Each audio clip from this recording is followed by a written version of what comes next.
the unaffected are completely out of touch of everything.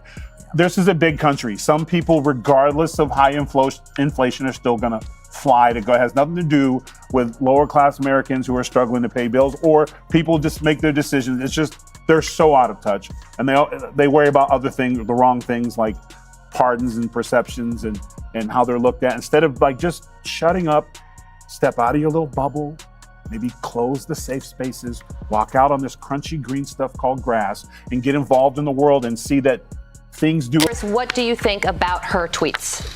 This is the left 101. When it doesn't go my way, it's racist, and any black man or woman involved in the process who didn't agree with them, obviously they're irrelevant. So that was the diss. Just go wham, just complain. I mean, that's what children do. They never can accept a decision.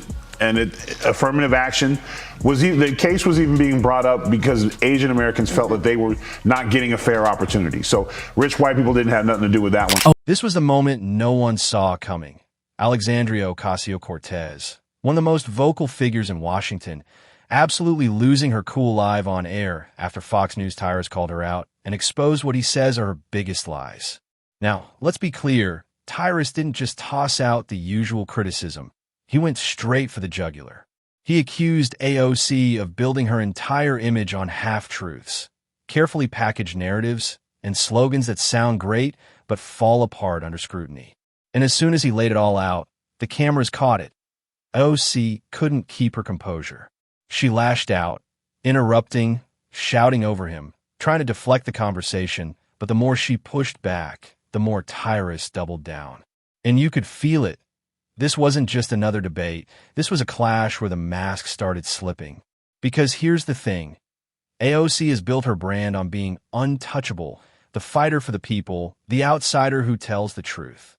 But what happens when someone confronts her with receipts, with contradictions, with the reality that her words don't always match her actions? That's when a meltdown happens. Read the decision? No, of course they didn't read the decision. And again, these are all successful men and women of color who all have educations, who are sitting on top of the mountain calling foul. Like, this is just the par for the course. It is just, what is the narrative? Oh, that's the way we're going with it? But it was nice to see white men get a break. You know what? Because you've had a rough year. They started blaming some stuff on white women. So you guys get a little bit of the feel, a little bit of the. And make no mistake, this wasn't just a small outburst. This was a full-on unraveling in front of a live audience. People watching at home flooded social media instantly. Some were shocked. Others said this is who she's always been, and many agreed that Tyrus hid a nerve she couldn't hide. What we saw wasn't polished politics. It was raw, unfiltered anger, and it left people asking a brutal question. If AOC can't handle tough criticism in real time, how is she supposed to handle the pressure of national leadership? So after that explosive exchange, the dust didn't settle. In fact, it only got louder. Social media lit up, clips went viral within minutes, and the narrative started to shift. Because this wasn't just another fiery debate moment. This felt like a turning point. Tyrus didn't just poke holes in AOC's talking points. He exposed the fragility of her brand. For years, she's presented herself as the confident, sharp-tongued progressive who could go toe-to-toe with anyone. But when faced with direct pushback, live and unfiltered, we saw the cracks, the deflection, the shouting, the inability to answer without losing composure. And here's the thing. Politics today isn't just about policies, it's about perception. Congresswoman Alexandria Ocasio-Cortez, she responded to this ruling on Twitter as well. She says if the Supreme Court was serious about their ridiculous color blindness claims, they would have abolished legacy admissions, aka affirmative action for the privileged. 70% of Harvard's legacy applicants are white. SCOTUS didn't touch that, which would have impacted them and their patrons. Does she have a point there? She used the word ludicrous. That was cool. That was new.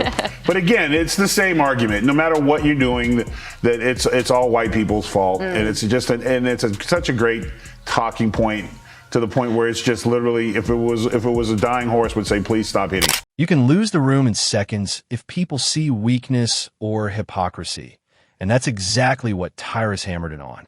He pressed her on inconsistencies in her voting record, on her habit of preaching one thing while living another, and on her tendency to blame everyone else instead of owning her missteps.